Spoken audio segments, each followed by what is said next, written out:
வணக்கம்.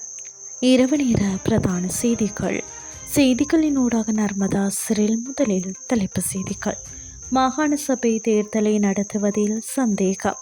பாடசாலை மாணவர்களுக்கு மகிழ்ச்சி தகவல். அரசாங்கத்தின் புதிய திட்டம். வெளிநாடொன்றை புரட்டி போட்ட சூறாவளி, நூற்றுக்கணக்கானோர் பலி. இனி விரிவான செய்திகள்.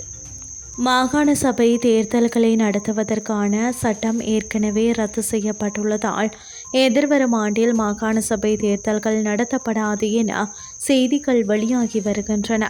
மாகாண சபை தேர்தல்களை நடத்துவதற்கு பயன்படுத்தப்படவிருந்த விகிதாசார பிரதிநிதித்துவ முறை கடந்த அரசாங்கத்தின் காலப்பகுதியில் ரத்து செய்யப்பட்டுள்ளதால் மீண்டும் ஆரம்பிக்க வேண்டாம் என அரசாங்கம் தீர்மானித்துள்ளது. குறித்த தேர்தல் முறைக்கு பொதுமக்கள் எதிர்ப்பு தெரிவித்ததால் நாடாளுமன்றத்தில் சட்டமூலம் ஒன்று நிறைவேற்றப்பட்டதாகவும் தேர்வு குழுவின் முடிவுகளின் அடிப்படையில் புதிய தேர்தல் முறை அறிமுகப்படுத்தப்பட்டதாகவும் அரசாங்கம் தெரிவித்துள்ளது.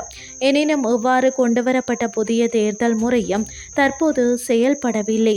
இது தொடர்பில் குறுகிய காலத்தில் ஒரு தீர்மானத்தை மேற்கொள்ள முடியாது என்பதால் அரசாங்கம் கொண்டுவரவிருக்கும் புதிய அரசியலமைப்பின் கீழ் மாகாண சபைகள் தொடர்பில் அரசாங்கம் தீர்மானங்களை மேற்கொள்ள உள்ளது.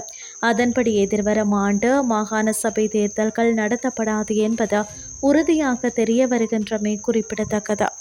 250க்கும் குறைவான மாணவர்களை கொண்ட பாடசாலைகளுக்கு தற்போது வழங்கப்படும் வவுச்சர்களுக்கு பதிலாக உள்நாட்டில் தயாரிக்கப்பட்ட உயர்தர பாடசாலை காலணிகளை வழங்குவதற்கான ஒரு முன்னோடி திட்டம் தொடங்கப்பட்டுள்ளது.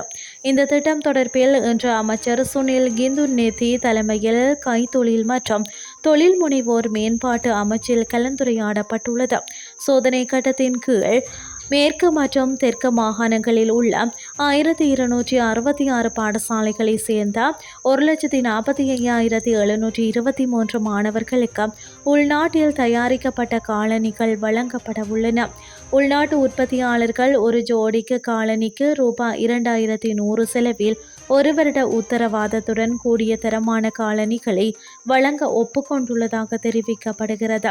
இதன் மூலம் அரசாங்கம் கிட்டத்தட்ட ரூபாய் 140 மில்லியன் சேமிக்க முடியும் எனவும் இந்த சேமிப்பு 2 மாகாணங்களிலும் கூடுதலாக 62,481 மாணவர்களுக்கு காலணிகளை வழங்க பயன்படுத்தப்படும் என்றும் கூறப்பட்டுள்ளது. பதிவு செய்யப்பட்ட உள்நாட்டு காலணி உற்பத்தியாளர்கள் மட்டுமே சப்ளையர்களாக தேர்ந்தெடுக்கப்படுவார்கள். மாணவர்களுக்கு சரியான அளவில் காலணிகளை வழங்க பாடசாலைகளுக்கு நேரடியாக செல்லவும் அவர்கள் ஒப்புக்கொண்டுள்ளனர். இனி வெளிநாட்டு செய்திகள். பிலிப்பைன்ஸை தாக்கிய கல்மேகி புயலுக்கு 114க்கும் மேற்பட்டோர் உயிரிழந்துள்ளதாக வெளிநாட்டு ஊடகங்கள் செய்தி வெளியிட்டுள்ளன. நேற்று உருவான இந்த புயல் இந்த ஆண்டு மத்திய பிலிப்பைன்ஸை தாக்கிய மிக வலிமையான புயல் என்று உள்ளூர் ஊடகங்கள் தெரிவிக்கின்றன. இந்த புயல் பிராந்தியத்தில் அதிக மக்கள் தொகை கொண்ட தீவான செபுவில் உள்ள முழு நகரங்களையும் வெள்ளத்தில் மூழ்கடித்துள்ளது. அங்கு மட்டும் 71 பேர் உயிரிழந்துள்ளனர். மேலும் 127 பேர் காணாமல் போயுள்ளதாகவும் 82 பேர் காயமடைந்துள்ளதாகவும் அதிகாரிகள் தெரிவித்துள்ளனர்.